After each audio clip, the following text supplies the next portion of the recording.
bisa diibaratkan seperti ikan di dalam akuarium begitu Pak? Ikan di dalam akuarium itu bisa memandang sekitar alam akuarium karena alamnya di akuarium. Jadi lebih eksistensi Tuhan lebih jauh dari akuarium. Saya kira tidak bisa. Karena ikan berenang di akuarium, jagatnya di akuarium. Jadi ikan itu binatang, beda dengan manusia. Manusia berpikir luas. Jadi insya Allah yang namanya eksistensi Tuhan tidak bisa digambarkan sekecil itu. Tidak bisa diejawantakan secepat itu. Jadi Allah Subhanahu wa Ta'ala atau Tuhan alam semesta atau Sang Yang Widiwasa itu yang menyeliputi alam jagat raya.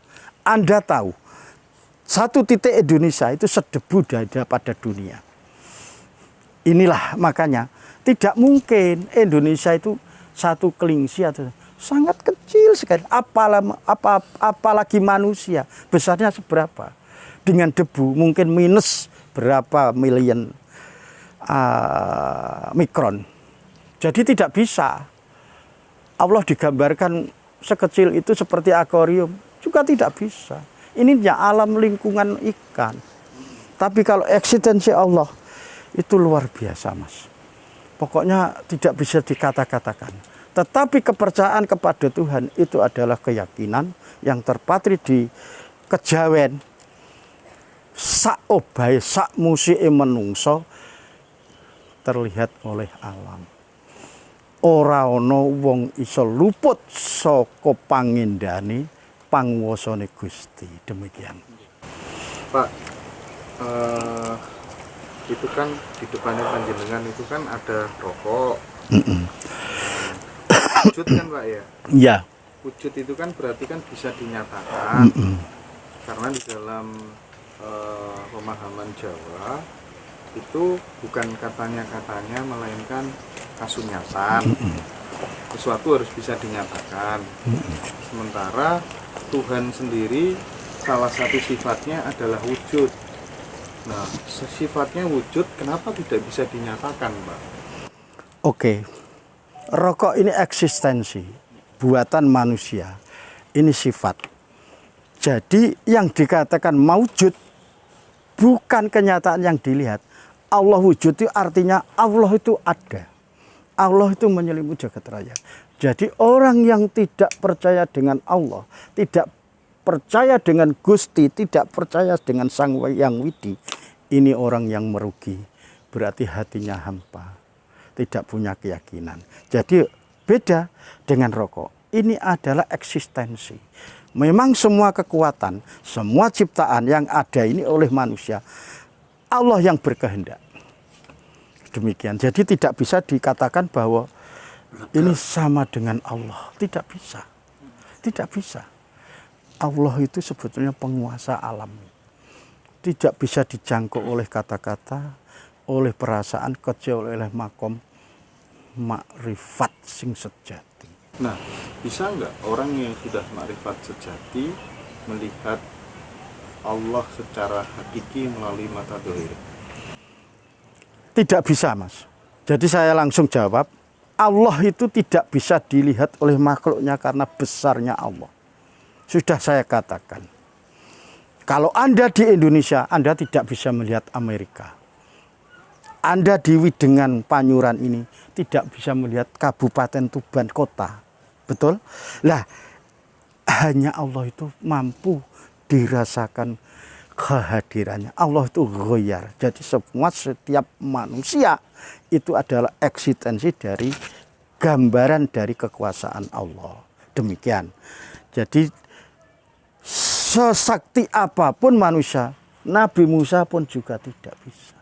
Jadi Allah itu wujud tapi tidak mampu dijangkau oleh makhluknya karena besarnya jasad Allah, besarnya kekuasaan Allah, sehingga kalau Allah tidak besar, Allah tidak bisa memimpin dunia. Allah itu sepertinya tidak manggon di satu tempat. Kalau Allah manggon di satu tempat, pasti Allah itu kecil. Seperti ini Raja Majapahit punya singgasana. Allah bukan seperti itu. Allah yang mengemuli alam jagat raya. Berarti kan kita berenang-renang di dalamnya Allah, Pak. Betul. Betul ya itu ya. Betul. Jadi semua kekuatan kekuasaan alam ini ada di dalam sifatnya Allah. Boleh nggak kalau misalnya kita sebagai makhluk ya, kita melakukan kontemplasi, melakukan analisa terkait dengan sifat wujud tadi, kan? Karena yang kita cari kan pengennya ketika kita bilang Allahu Akbar, itu paling tidak kita itu ngerti gedene sak piro. Kok diarani lembut, kok dibilang latif, lembutnya seperti apa? Kok dibilang kekal, kekalnya seperti apa? Kok dibilang terdahulu, terdahulunya bagaimana? Nah itu kan kalau andai kata kemudian orang ketika di makom tertentu bisa melihat wujud secara hakiki, itu kan ibarat sholat, Pak. Sholat itu katanya kan eling, Iya. ya kan, ingat, ya kan. Saya bisa ingat Pak Sugeng karena saya hari ini bertatap muka sama Pak Sugeng. Baru kemudian, oh Pak Sugeng yang itu loh. Nah, saya ingat Allah kalau nggak pernah menyaksikan sendiri, bagaimana Pak? Pengertian ini adalah pengertian hakiki, pengertian batin. Memang dulu manusia mencari Allah itu sudah kemana-mana. Seperti Mesir, seperti daerah-daerah lain. Allah itu yang paling besar. Ternyata matahari yang paling besar menyari alam jagat raya. Tapi sesungguhnya matahari itu bukan Allah. Itu ciptaan Allah. Jadi sifatnya Allah itu tetap yang terdahulu. Kalau dalam Islam ya qadim, yang terdahulu. Dahulu maha dahulu. Iya. Oke Pak, jadi kita berbicara soal terdahulu gitu. Nggih. Kira-kira yang paling terdahulu yang tercipta itu apa Pak? Di alam jagat raya ini kira-kira. Ya, Allah menciptakan langit dan bumi. Kemudian menciptakan makhluk, menciptakan malaikat dan sebagainya. Ini sudah versi Islami. Tapi versi kejawen, Allah itu maha awal. Awal akhir Allah yang eksistensinya yang ada. Jadi tidak bisa digambarkan seperti orang bertamu dan sebagainya. Tapi Allah itu mendahului dari semua alam, baru menciptakan yang lain, makhluk-makhluknya, seperti menciptakan alam, menciptakan laut, menciptakan gunung, menciptakan ini. Di semua planet itu ada sistem yang terkait, kemudian baru makhluknya Allah, Adam itu dibuat. Demikian. Jadi setiap makhluk itu kan memang saya meyakini bahwa setiap makhluk itu kan rupa dari sang penciptanya, Pak. Wujud dari sang pencipta. Tetapi bukan wujud yang hakiki. Kalau saya memahaminya begitu. Wujudnya wujud yang majasi. Nah yang bikin saya galau kan gitu Pak. Wujud yang hakiki itu loh. Kira-kira seperti apa dengan kita dikasih clue sama Tuhan, nek kon pengen ngerti, itu wujud sudah jelas-jelas loh, wujud. Boleh. Makanya saya mencari yang hakiki karena memang sifat pertama itu wujud. Nah orang belajar tasawuf, belajar kejawen, maka harus bisa dimanifestasikan wujud itu, bukan lewat rasa. Kalau garam, asin itu rasa, tapi kan tetap kelihatan wujudnya. Begitu pula dengan gula. Mohon saya dicerahkan Pak, sedikit lagi Pak. Oke, Allah itu maha bijaksana, maha mengetahui, maha suci, maha agung. Jadi setiap ciptaan makhluknya itu adalah tidak bisa disamai dan tidak bisa direkayasa. Contohnya, Chinese bisa membuat telur, komposisinya sama, tapi telur tidak akan menetas jadi piye atau jadi makhluk jadi ayam. Itulah rahasia terakhir bahwa nyawa ada rahasia Allah. Demikian. Jadi tidak bisa dikejar kalau semua itu karena tidak terjangkau oleh alam pikiran manusia. Manusia itu hanya setitik air di lautan. Bahkan tidak ada setitik berapa milikron. Contoh kalau Indonesia setitik di sini dengan dunia, mungkin sedebu. Tidak bisa dilihat Indonesia itu karena luasnya dunia. Bisa dideskripsikan teori tentang ketuhanan dat kang tan kena yang ngopo batal ya Pak ya, kalau bisa dideskripsikan bentuknya gitu ya. Betul. Jadi Allah, keesaan Allah, kekuasaan Allah, eksistensi Allah itu tidak bisa didiskusikan secara nyata, tetapi harus diyakini saja.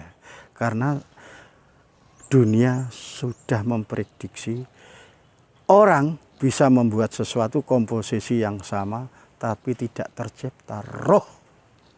Karena manusia ciptaan Allah, alam ciptaan Allah, binatang ciptaan Allah, itu pasti sebagian dari intervensi, itu sebagian rohku. Allah berkata demikian. Nurul ara nuril. Jadi semua itu eksistensi Allah. Seperti bayi lahir, itu Allah yang menghidupkan, Allah yang meniupkan roh.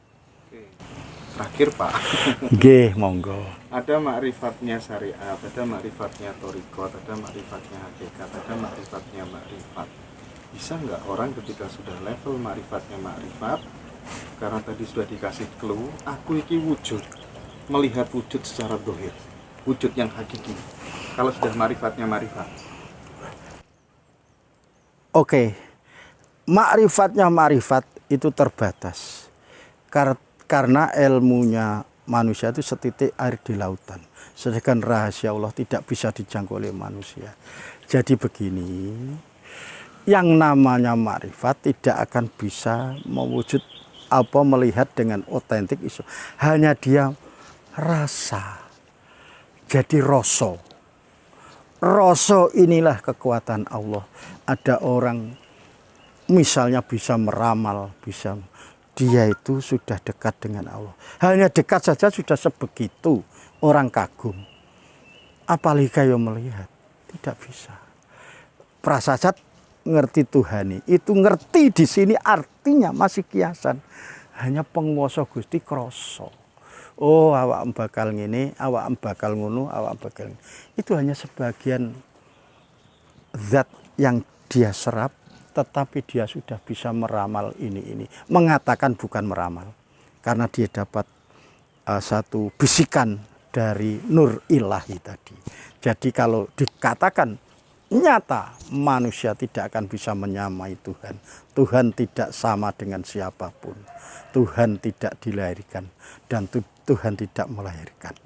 Ini prasasat ini adalah kalau di dalam ilmiah padat, cair, gas, itulah yang menjadikan eksistensi alam ini. Nah, ya jenengan sampaikan di akhir tadi loh Pak, saya itu tertarik. Oke, bisa. Allah tidak berbeda dengan makhluknya, kemudian tidak beranak dan lain sebagainya. Oke. Saya itu punya keyakinan, kalau iso deh, itu diwujudkan secara mata dohir.